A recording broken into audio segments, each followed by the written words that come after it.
ನಮಸ್ತೆ. ನೀವು ಮಾನವ ಪರಿಚಯದ ಅಂತಿಮ ಅಧ್ಯಾಯವನ್ನು ಕೇಳುತ್ತಿದ್ದೀರಿ. ವರ್ಷಗಳು ಉರುಳಿವೆ. ಮಂತ್ರಿ ನಾಸಿರ್ ಕುಟುಂಬ ಈಗ ನಮ್ಮಿಂದ ದೂರ ಹೋಗಿದೆ. ಆದರೆ ಅವರ ಅಮ್ಮನ ಕರೆಯ ಮೇರೆಗೆ ನಾವು ಅವರ ಮನೆಗೆ ಹೋಗುತ್ತಿದ್ದೇವೆ. ಅಲ್ಲಿ ನಮಗೆ ನಂಬಲಾಗದ ಕಾಕತಾಳೀಯ ಸಂಗತಿಯೊಂದು ತಿಳಿಯುತ್ತದೆ. ಅದು ಈ ಇಡೀ ಕಥೆಯನ್ನು ಒಂದು ಹೊಸ ತಿರುವಿಗೆ ಕೊಂಡೊಯ್ಯುತ್ತದೆ. ಕೊನೆಯ ಕೊಂಡಿ ನಾಸಿರ್ ಮಗಳು ಶನಾಯ ಅವನ ಮಾಜಿ ಪತ್ನಿ ಫಿರ್ದೌಸ್ ಅವರ ಮಗ ಅಭಿಮನ್ಯುನನ್ನು ಪ್ರೀತಿಸುತ್ತಿದ್ದಾಳೆ. ಕಾನೂನಿನ ಅಡ್ಡಿ. ನಾಸಿರ್ ಅವರದ್ದೇ ಪ್ರಗತಿಪರ ವಿರೋಧವು ಅವರ ಮಕ್ಕಳ ಹಾದಿಯಲ್ಲಿ ದೊಡ್ಡ ಅಡ್ಡಿಯಾಗಲಿದೆಯೇ? ನಾಸಿರ್ನ ಅಂತಿಮ ಪ್ರಾಯಶ್ಚಿತ್ತ. ಇದು ತಿಳಿದ ನಂತರ ಮಂತ್ರಿ ನಾಸಿರ್ ತಮ್ಮ ಸಾರ್ವಜನಿಕ ಜೀವನದಲ್ಲಿ ಒಂದು ಐತಿಹಾಸಿಕ ನಿರ್ಧಾರ ಕೈಗೊಂಡರು.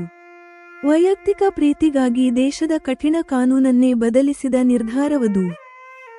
ನ್ಯಾಯದ ಪರಿಪೂರ್ಣತೆ ಮತ್ತು ಕೊನೆಯದಾಗಿ ಸುಪ್ರೀಂ ಕೋರ್ಟ್ ಮುಖ್ಯ ನ್ಯಾಯಾಧೀಶ ಹರಿಶ್ಚಂದ್ರ ಫಿರ್ದೌಸ್ ಪತಿ ತಮ್ಮ ಆತ್ಮಕಥೆಯಲ್ಲಿ ಒಂದು ಅಂತಿಮ ಸತ್ಯವನ್ನು ಬಹಿರಂಗಪಡಿಸುತ್ತಾರೆ.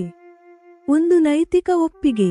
ಅದು ನಾಸಿರ್ನ ಪಯಣ ಮತ್ತು ಮಾನವ ಪರಿಚಯದ ಅರ್ಥವನ್ನು ಶಾಶ್ವತವಾಗಿ ವ್ಯಾಖ್ಯಾನಿಸುತ್ತದೆ.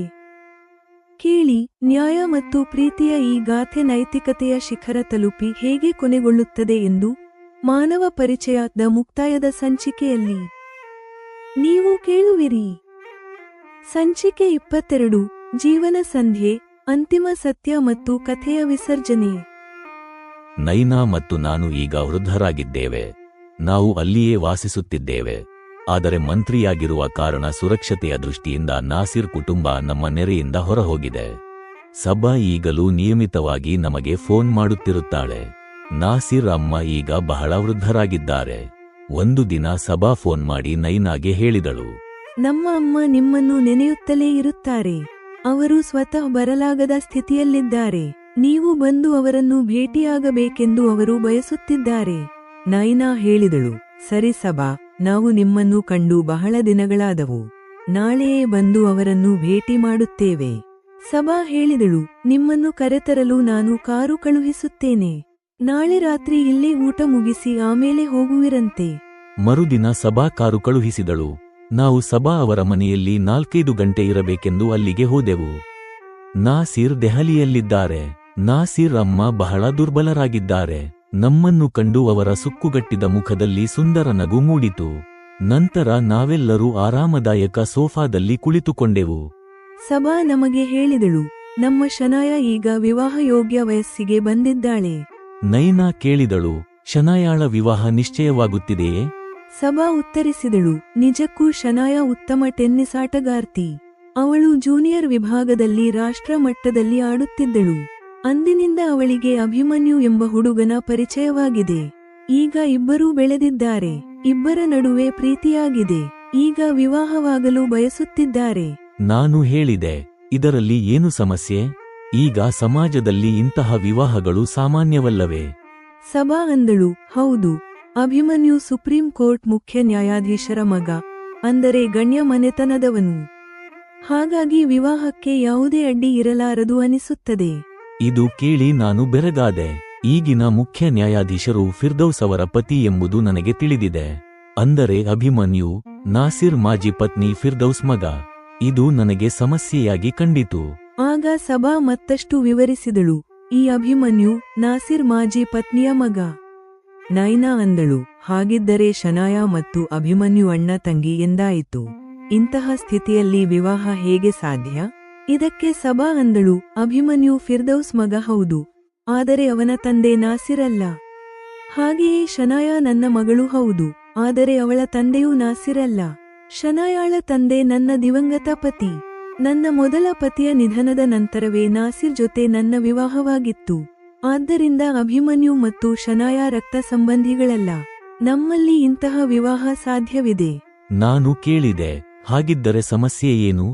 ದೀರ್ಘ ನಿಟ್ಟುಸಿರು ಬಿಡುತ್ತಾ ಸಬಾ ವಿವರಿಸಿದಳು, ಸಮಸ್ಯೆ ಇರುವುದು ದೇಶದ ಕಾನೂನಿನಲ್ಲಿ. ಅದರ ಪ್ರಕಾರ ಅಭಿಮನ್ಯು ವಿವಾಹಕ್ಕೆ ಮುನ್ನ ನಮ್ಮ ಧರ್ಮವನ್ನು ಸ್ವೀಕರಿಸಬೇಕು. ಆದರೆ ಅಭಿಮನ್ಯು ಈ ರೀತಿ ಮತಾಂತರವಾಗುವುದು ನಾಸಿರ್ ಅವರಿಗೆ ಇಷ್ಟವಿಲ್ಲ. ಆಗ ನೈನಾ ಅಂದಳು, ಹಾಗಿದ್ದರೆ ಶನಾಯಾಗೆ ತಿಳಿಹೇಳಿ ಈ ವಿವಾಹದ ನಿರ್ಧಾರ ಬದಲಿಸುವುದೇ ಸೂಕ್ತ. ಸಬಾ ಅಂದಳು, ಹೌದು, ಮುಂದೆ ಏನಾಗುತ್ತದೋ ನೋಡೋಣ. ಈ ವಿಷಯ ಬಹಳ ಜನಕ್ಕೆ ತಿಳಿದಿಲ್ಲ. ಕಳೆದ ಕೆಲವು ದಿನಗಳಿಂದ ಇದು ನನ್ನನ್ನು ಪೀಡಿಸುತ್ತಿದೆ. ನಿಮ್ಮ ಹತ್ತಿರ ಹಂಚಿಕೊಂಡ ನಂತರ ಮನಸ್ಸು ಸ್ವಲ್ಪ ಹಗುರವಾಯಿತು. ಸಬಾ ಹೇಳಿದ ಈ ರಹಸ್ಯವನ್ನು ನಾವು ರಹಸ್ಯವಾಗಿಯೇ ಇಡಬೇಕೆಂದು ನೈನಾ ಮತ್ತು ನಾನು ಅರ್ಥಮಾಡಿಕೊಂಡೆವು. ನಮ್ಮ ಆಹಾರ ಪದ್ಧತಿ ಗೊತ್ತಿದ್ದ ಕಾರಣ ಸಬಾ ಸಸ್ಯಾಹಾರವನ್ನೇ ತಯಾರಿಸಿದ್ದರು. ನಾವು ಆನಂದದಿಂದ ಊಟ ಮುಗಿಸಿ ಸಬಾ ಕಳುಹಿಸಿದ ಕಾರಿನಲ್ಲೇ ಮನೆಗೆ ಮರಳಿದೆವು. ಮನೆಗೆ ಬಂದ ನಂತರ ನಾನು ಯೋಚಿಸುತ್ತಿದ್ದೇನೆ. ಫಿರ್ದೌಸ್ ನಾಸಿರ್ನಿಂದ ವಿಚ್ಛೇದನ ಪಡೆದಳು, ಬೇರೆ ವಿವಾಹವಾದಳು, ನಗರ ಬದಲಾಯಿತು. ಆದರೂ ಫಿರ್ದೌಸ್ ಮತ್ತು ನಾಸಿರ್ ಮಕ್ಕಳ ನಡುವೆ ಪ್ರೀತಿಯ ಕಾಕತಾಳೀಯ ಮೂಡಿದೆ. ಈ ಪ್ರಪಂಚ ನಿಜಕ್ಕೂ ಎಷ್ಟು ಚಿಕ್ಕದು ಅನಿಸುತ್ತದೆ. ಎಲ್ಲಿಯಾದರೂ ಮನುಷ್ಯರು ಮತ್ತೆ ಎದುರಾಗುತ್ತಾರೆ. ಕೆಲವು ದಿನಗಳ ನಂತರ ನಾವು ವಾರ್ತೆಯಲ್ಲಿ ಕೇಳಿದೆವು. ನ್ಯಾಯಾಂಗ ಸಚಿವ ನಾಸಿರ್ ಅವರು ಕಾನೂನು ತಿದ್ದುಪಡಿ ಮಸೂದೆಯನ್ನು ಮಂಡಿಸಿದ್ದಾರೆ. ಅನ್ಯ ಧರ್ಮದ ಹುಡುಗಿಯನ್ನು ಮದುವೆಯಾಗುವ ಮೊದಲು ಹುಡುಗನು ಆ ಹುಡುಗಿಯ ಧರ್ಮವನ್ನು ಸ್ವೀಕರಿಸಬೇಕೆಂಬ ಕಡ್ಡಾಯ ನಿಯಮವನ್ನು ತೆರವುಗೊಳಿಸುವ ಮಸೂದೆ ಇದು. ಈ ತಿದ್ದುಪಡಿಯನ್ನು ಮಂಡಿಸುತ್ತಾ ಸಚಿವರು ವಾದಿಸಿದರು. ಈ ಕಾನೂನನ್ನು ಒಂದು ಕಾಲದಲ್ಲಿ ಲವ್ ಜಿಹಾದ್ ಅಂತಹ ಸಮಸ್ಯೆಗಳನ್ನು ತಡೆಯಲು ತರಲಾಗಿತ್ತು. ಈಗ ನಮ್ಮ ದೇಶದಲ್ಲಿ ಆ ಸಮಸ್ಯೆ ಇಲ್ಲದಿರುವುದರಿಂದ ಈ ನಿಬಂಧನೆಯ ಅಗತ್ಯವಿಲ್ಲ ಎಂದು ಅವರು ಸ್ಪಷ್ಟಪಡಿಸಿದರು. ಸುದ್ದಿ ಕೇಳಿದ ನಂತರ ಈಗ ಅಭಿಮನ್ಯು ಮತ್ತು ಶನಾಯಾ ವಿವಾಹಕ್ಕೆ ಯಾವುದೇ ಅಡ್ಡಿ ಇರಲಾರದು ಎಂದು ನಾನು ಭಾವಿಸಿದೆ. ಕೆಲವೇ ದಿನಗಳಲ್ಲಿ ಆ ಕಾನೂನು ತಿದ್ದುಪಡಿ ಅಂಗೀಕಾರವಾಯಿತು. ಒಂದು ದಿನ ನಮಗೆ ಫಿರ್ದೌಸ್ ಕಡೆಯಿಂದ ಮದುವೆಯ ಆಮಂತ್ರಣ ಪತ್ರಿಕೆ ಬಂದಿತು. ಅದೇ ದಿನ ರಾತ್ರಿ ಅವಳು ಫೋನ್ ಮಾಡಿ ಬಂದು ಹರಸಲು ವಿನಂತಿಸಿದಳು. ಹಾಗೆಯೇ ನಾಸಿರ್ ಮತ್ತು ಸಬಾ ಕೂಡ ಶನಾಯಾ ವಿವಾಹಕ್ಕೆ ನಮ್ಮನ್ನು ಆಹ್ವಾನಿಸಿದರು. ಮದುವೆಯ ದಿನ ಅತಿ ಗಣ್ಯ ವ್ಯಕ್ತಿಗಳ ನಡುವೆ ನಮಗೂ ಸ್ಥಾನ ಸಿಕ್ಕಿದ್ದು ಹೆಮ್ಮೆ ತಂದಿತು. ಫಿರ್ದೌಸ್ ನೈನಾ ಮತ್ತು ನನ್ನನ್ನು ಹರಿಶ್ಚಂದ್ರ ಅವರಿಗೆ ಪರಿಚಯಿಸಿದಳು. ನಾನು ತನ್ನ ಬದುಕಿಗೆ ಹೊಸ ದಾರಿ ತೋರಿಸಿದವನೆಂದು ಅವಳು ಅವರಿಗೆ ಹೇಳಿದಳು. ಕೂಡಲೇ ಮುಖ್ಯ ನ್ಯಾಯಾಧೀಶ ಹರಿಶ್ಚಂದ್ರ ಅವರು ನಮ್ಮ ಪಾದಗಳಿಗೆ ನಮಸ್ಕರಿಸಿದರು. ಅಂತಹ ಗೌರವ ನಮಗೆ ಬಹಳ ಸಂತಸ ನೀಡಿತು. ನಂತರ ಫಿರ್ದೌಸ್ ನನ್ನ ಬಳಿ ಏಕಾಂತದಲ್ಲಿ ಹೇಳಿದಳು, ಸರ್, ನಾಸಿರ್ ಬಗ್ಗೆ ನೀವು ಹೇಳಿದ ಮಾತುಗಳ ಆಧಾರದ ಮೇಲೆ ನಾನು ಈ ವಿವಾಹಕ್ಕೆ ಒಪ್ಪಿಗೆ ನೀಡಿದೆ. ನನ್ನ ಮುಖದ ಮೇಲಿನ ಸಂಶಯವನ್ನು ಗಮನಿಸಿ ಫಿರ್ದೌಸ್ ನಗುತ್ತಾ ಅಂದಳು, ಸರ್, ನೀವು ಶನಾಯಾ ಬಗ್ಗೆ ನನಗೇನು ಹೇಳಿರಲಿಲ್ಲವಲ್ಲ ಎಂದು ಯೋಚಿಸುತ್ತಿದ್ದೀರಿ ತಾನೇ? ನಾನು ಅಂದೆ, ಫಿರ್ದೌಸ್, ನೀನು ಮನುಷ್ಯರ ಮುಖ ನೋಡಿ ಮನದ ಮಾತು ಅರಿಯುತ್ತೀಯಾ? ಇದಕ್ಕೆ ಫಿರ್ದೌಸ್ ನಗುತ್ತಾ, ಸರ್, ಇದು ನಿಮ್ಮಿಂದ ಮತ್ತು ನನ್ನ ಪತಿ ಹರಿಶ್ಚಂದ್ರ ಅವರಿಂದ ನಾನು ಕಲಿತ ಕಲೆ. ನಾಸಿರ್ನಲ್ಲಿ ಮಾನವ ಪರಿಚಯ ಕಾಣುತ್ತಿದೆ ಎಂದು ನೀವು ಒಂದು ಕಾಲದಲ್ಲಿ ಹೇಳಿದ್ದೀರಿ. ತಂದೆ ತಾಯಿ ಒಳ್ಳೆಯವರಾಗಿದ್ದರೆ ಮಕ್ಕಳು ಕೂಡ ಒಳ್ಳೆಯವರೇ ಆಗುತ್ತಾರೆ ಎಂದು ನಾನು ನಂಬಿದೆ. ಅದಕ್ಕೆ ಶನಾಯಾಳನ್ನು ನಮ್ಮ ಸೊಸೆಯಾಗಿ ಮಾಡಿಕೊಂಡೆ. ಆ ರೀತಿಯಲ್ಲಿ ಫಿರ್ದೌಸ್ ನನಗೆ ಬಹಳ ಗೌರವ ನೀಡಿದಳು. ಅಷ್ಟು ದೊಡ್ಡ ಪದವಿಯಲ್ಲಿದ್ದರೂ ಅವಳಲ್ಲಿ ಎಳ್ಳಷ್ಟು ಅಹಂಕಾರವಿರಲಿಲ್ಲ. ಆ ಮದುವೆಯಲ್ಲಿ ನಾಸಿರ್ ಮತ್ತು ಫಿರ್ದೌಸ್ ಎಷ್ಟು ಸಹಜವಾಗಿ ಬೀಗರಾಗಿ ಬೆರೆತಿದ್ದು ಕಂಡ ನನಗೆ ಬಹಳ ಸಂತೋಷವಾಯಿತು. ಅವರ ಹಿಂದಿನ ಕಹಿ ನೆನಪುಗಳು ಅವರ ವರ್ತನೆಯಲ್ಲಿ ಎಲ್ಲಿಯೂ ಸುಳಿಯಲಿಲ್ಲ. ನಾಸಿರ್ ಅಮ್ಮನಿಗೆ ತಮ್ಮ ಜೀವನದ ಸಂಧ್ಯಾಕಾಲದಲ್ಲಿ ಮಗ ಮತ್ತು ಫಿರ್ದೌಸ್ ಹೀಗೆ ಒಂದಾಗಿದ್ದು ಕಂಡು ಬಹಳ ತೃಪ್ತಿಯಾದಂತೆ ಅವರ ಮುಖವೇ ಹೇಳುತ್ತಿತ್ತು. ಆ ವಯಸ್ಸಿನಲ್ಲೂ ಅವರ ಮುಖದಲ್ಲಿ ಸಂತೋಷ ತುಂಬಿತ್ತು. ಶನಾಯಾ ಮತ್ತು ಅಭಿಮನ್ಯು ಜೋಡಿ ನೋಡಲು ಬಹಳ ಚೆನ್ನಾಗಿತ್ತು. ನಾವು ಅವರನ್ನು ಆಶೀರ್ವದಿಸಿ ಅಲ್ಲಿಂದ ಮರಳಿದೆವು. ಮತ್ತೆ ಕೆಲವು ವರ್ಷಗಳು ಉರುಳಿದವು. ನಾನು ಈಗ ಹಾಸಿಗೆ ಹಿಡಿದಿದ್ದೇನೆ. ನನ್ನ ಅಂತ್ಯ ಹತ್ತಿರವಿದೆ ಎಂದು ತಿಳಿಯುತ್ತಿದೆ.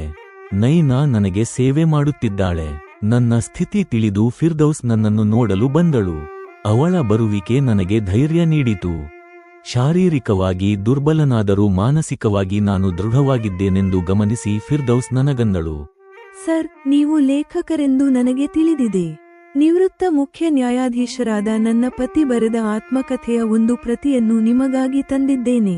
ನೀವು ಇದನ್ನು ಓದಿ ಆನಂದಿಸುವಿರಿ ಎಂದು ಆಶಿಸುತ್ತೇನೆ. ನಾನು ನಡುಗುವ ದನಿಯಲ್ಲಿ ಅಂದೆ, ಖಂಡಿತ ಫಿರ್ದೌಸ್, ನಿಮ್ಮ ಪತಿಯಂತಹ ಮಹಾನ್ ವ್ಯಕ್ತಿ ಬರೆದ ಪುಸ್ತಕ ಓದುವುದು ನನ್ನ ಬದುಕಿನ ಕೊನೆಯ ಹಂತದಲ್ಲಿ ಒಂದು ಅದ್ಭುತ ಅನುಭವ ನೀಡುತ್ತದೆ. ಫಿರ್ದೌಸ್ ನನ್ನನ್ನು ಸಮಾಧಾನಪಡಿಸುತ್ತಾ, ಇಲ್ಲ ಸರ್, ನೀವು ಇನ್ನೂ ಬಹಳ ಕಾಲ ಬಾಳುತ್ತೀರಿ, ನಮಗೆ ಹರಸುತ್ತಲೇ ಇರುತ್ತೀರಿ ಅಂದಳು. ಅವಳು ಸುಳ್ಳು ಹೇಳುತ್ತಿದ್ದಾಳೆಂದು ಅವಳಿಗೂ ತಿಳಿದಿತ್ತು. ಸ್ವಲ್ಪ ಹೊತ್ತು ನನ್ನ ಹತ್ತಿರ ಕುಳಿತು ನನ್ನ ತಲೆ ಸವರಿ ಫಿರ್ದೌಸ್ ಅಂದು ಹೋದಳು, ಜೀವನ ವಿಚಿತ್ರವಾದುದು. ಮೊದಲು ತಂದೆಯ ತಾಯಿ ಮಕ್ಕಳಿಗೆ ಧೈರ್ಯ ನೀಡುತ್ತಾರೆ. ವಯಸ್ಸಾದಾಗ ಮಕ್ಕಳು ತಂದೆ ತಾಯಿಯನ್ನು ಸಮಾಧಾನಪಡಿಸುತ್ತಾರೆ. ಅಂದು ನಾನು ಫಿರ್ದೌಸ್ಗೆ ಆಸರೆಯಾದೆ. ಇಂದು ಅವಳು ನನಗೆ ಆತ್ಮಸ್ಥೈರ್ಯ ನೀಡಿ ಹೋದಳು.